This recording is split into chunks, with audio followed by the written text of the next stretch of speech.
Olá, meu querido amigo, minha querida amiga que está aqui estudando a Palavra de Deus aqui comigo. Seja bem-vinda, seja bem-vindo para mais um estudo da Palavra de Deus. Hoje nós vamos falar sobre um tema muito especial. Nós vamos falar sobre a origem do mal, onde começou o pecado, no céu, na terra. Quem pecou primeiro? Adão, Eva, Satanás, Caim, Abel? Quem foi que pecou primeiro? E quais são as consequências do pecado? E eu convido você a se juntar a mim para juntos estudarmos esse tema tão especial.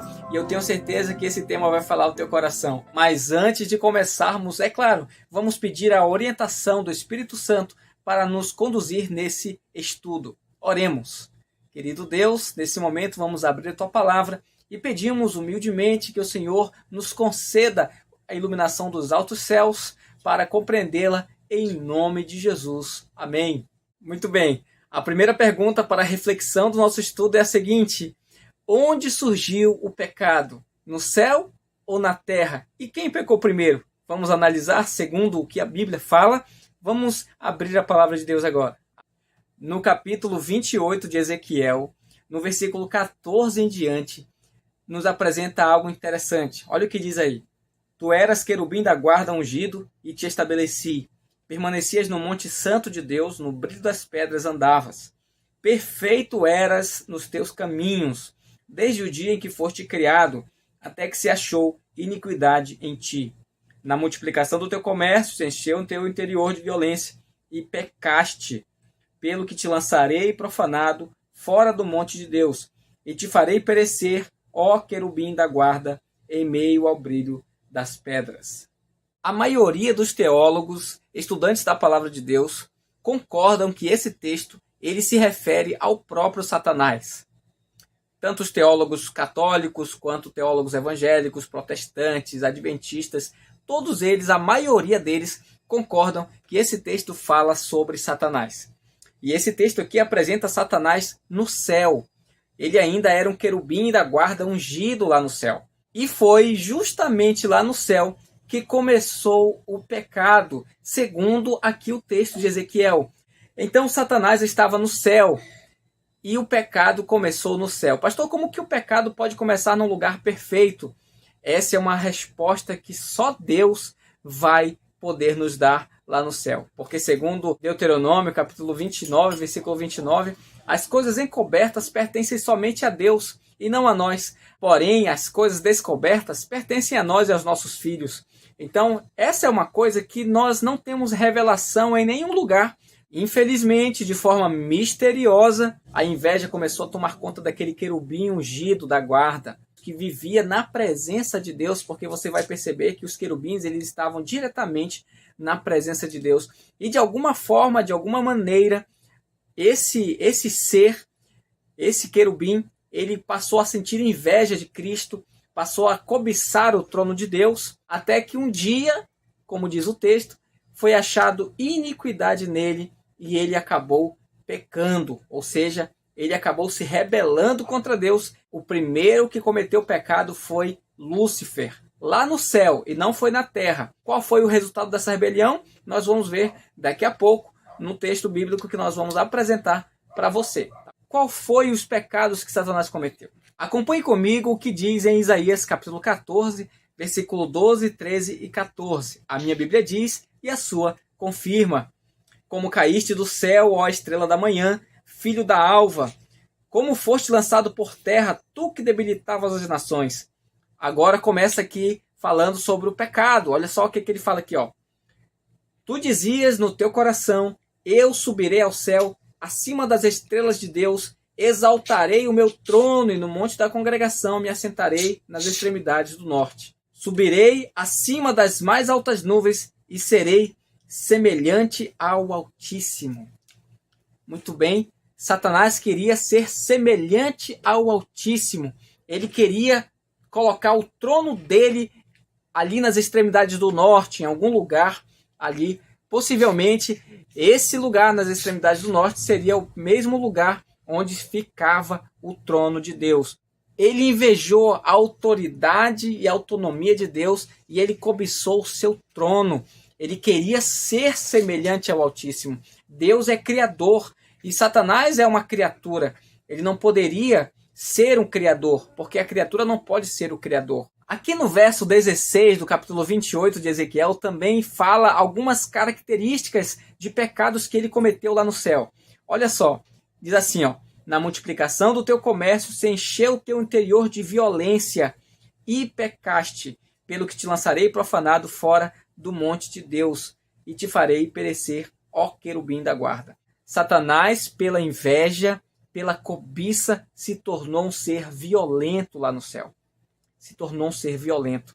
E através dessa violência, ele partiu para cima de Deus e de seus anjos para tomar o trono de Deus à força. Isso foi algo terrível aos olhos de Deus e Deus não podia suportar tamanha violência no paraíso, no céu. Infelizmente, isso gerou algumas consequências. Próxima pergunta: quais foram as consequências geradas pelo pecado de Lúcifer? Apocalipse, capítulo 12, versículo 7, mostra as consequências. Olha só, acompanha comigo, a minha Bíblia diz e a sua confirma. Houve peleja no céu. Miguel e os seus anjos pelejaram contra o dragão. Também pelejaram o dragão e seus anjos. Todavia, não prevaleceram, nem mais se achou no céu o lugar deles. E foi expulso o grande dragão, a antiga serpente que se chama Diabo e Satanás, o sedutor de todo mundo. Sim, foi atirado para a terra e com ele os seus anjos. Meus amigos, infelizmente, os pecados de Satanás acabaram trazendo a ele e aos seus anjos consequências drásticas, a ponto de eles serem expulsos do céu, perderem a sua moradia, um lugar especial, um lugar maravilhoso, um lugar de harmonia, de paz e tranquilidade. E infelizmente, eles nunca mais serão reintegrados ao exército de Deus. Eles já foram condenados porque a Bíblia fala que os demônios, os anjos e o próprio Satanás já estão condenados. Para eles, a salvação não está mais ao seu alcance. Depois que Satanás pecou lá no céu, infelizmente ele foi lançado para a terra e ele acabou chegando aqui na terra. Quando ele chegou aqui, o homem estava aqui com a sua mulher, com Eva, estava tudo perfeito, todo mundo era feliz, mas infelizmente Satanás veio tentar o homem e tentar a mulher. E infelizmente acabou achando uma brecha.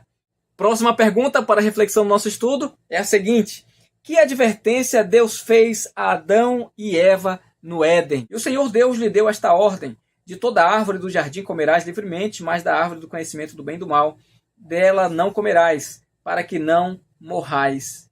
Adão e Eva não obedeceram à voz do Senhor. Então, a advertência que Deus fez para Adão e Eva era para não comer da árvore do conhecimento do bem e do mal. Mas, infelizmente, eles acabaram comendo. E você sabe as consequências. Deus disse: se você comer, certamente morrereis. Mas Satanás pegou as mesmas palavras de Deus e colocou uma mentira no meio. Ele disse: se você comer, certamente não morrereis. Satanás ele está acostumado a misturar a mentira com a verdade.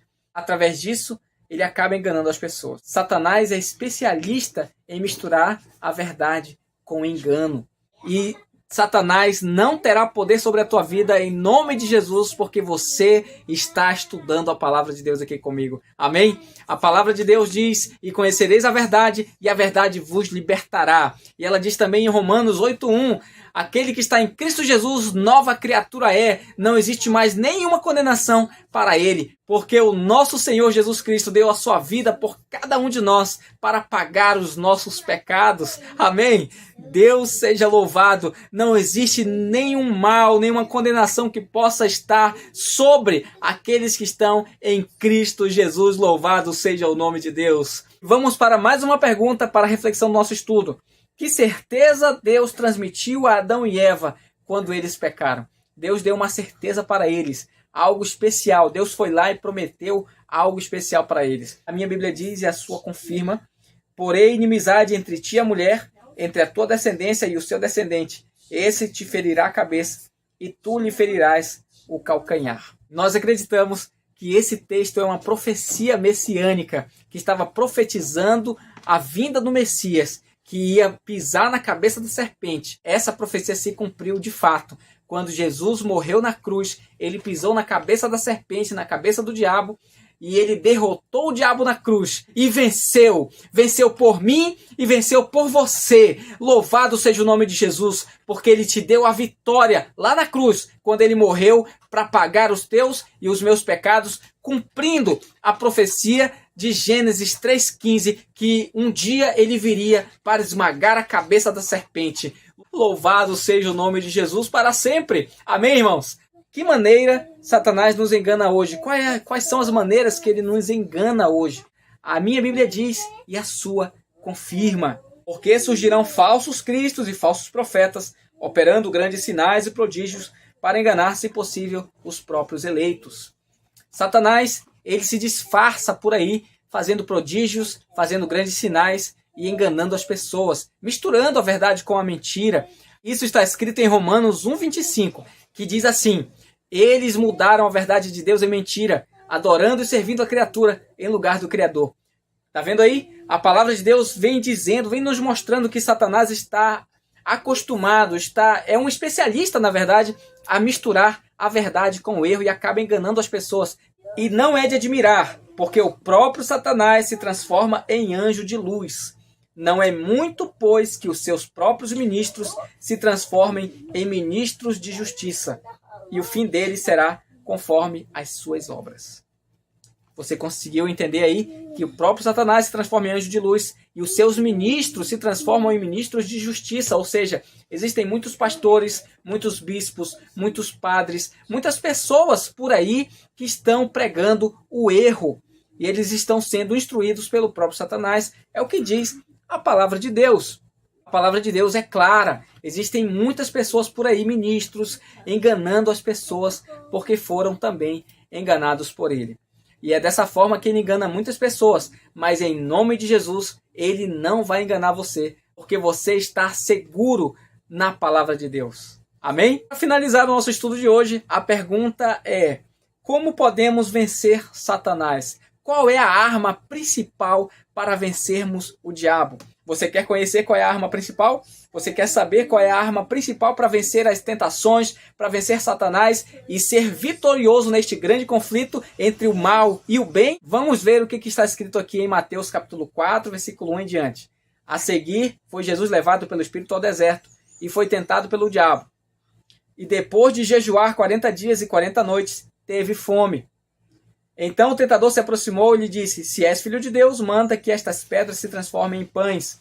Jesus, porém, respondeu: está escrito, nem só de pão viverá o homem, mas de toda palavra que procede da boca de Deus. Você conseguiu encontrar no texto a arma principal para vencer Satanás? Na verdade, são três. É um conjunto aqui. É um conjunto para formar a principal arma para vencer Satanás. Muito bem. O primeiro item que compõe o conjunto que forma a arma principal, sabe qual é? É o jejum. Você precisa jejuar. Amém? O segundo é a oração. A oração é importantíssima para vencer Satanás. E o terceiro, você viu aqui que Jesus respondeu sempre como está escrito. Amém? Logo, nós entendemos que o estudo da palavra é importantíssimo para vencer a tentação. Então nós temos aqui jejum, oração e estudo da palavra. Se você juntar tudo isso, você vai ter, sabe o quê? A fé. Amém? Se você juntar o estudo, o jejum e a oração, você vai adquirir a fé para vencer o mundo. Amém? Então a principal arma para vencer Satanás é a fé. Mas você só consegue adquirir a fé através do jejum, da oração e do estudo da palavra. Porque foi com isso que Jesus venceu a tentação de Satanás. Satanás procurou todos os pontos fracos de Jesus, mas Jesus venceu a ele em todos eles. Glórias nas alturas ao nosso Deus soberano. Amém?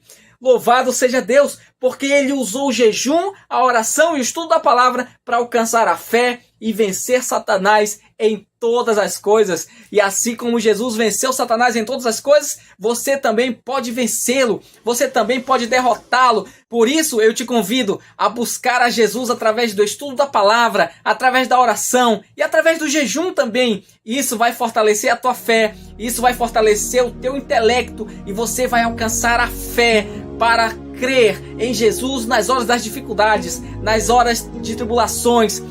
Querido amigo, querida amiga que está aqui estudando a palavra de Deus comigo, eu quero dizer que Satanás ele pode até tentar afligir você através das suas fraquezas. Ele pode até tentar derrubar você através das suas fraquezas. Mas Jesus está com você e não vai permitir que você caia. E se você cair, Ele estará do seu lado para levantar você em nome de Jesus. Amém? Eu gostaria que você pudesse acreditar nessas palavras, porque essas palavras não são minhas, essas palavras são as palavras de Jesus. Ele diz em sua palavra: eis que estou à porta e bato. Se alguém ouvir a minha voz e abrir a porta do seu coração, entrarei em sua casa e festejarei com ele e ele comigo. Louvado seja o nome de Deus. Que Deus abençoe grandemente você. E eu espero você no próximo estudo.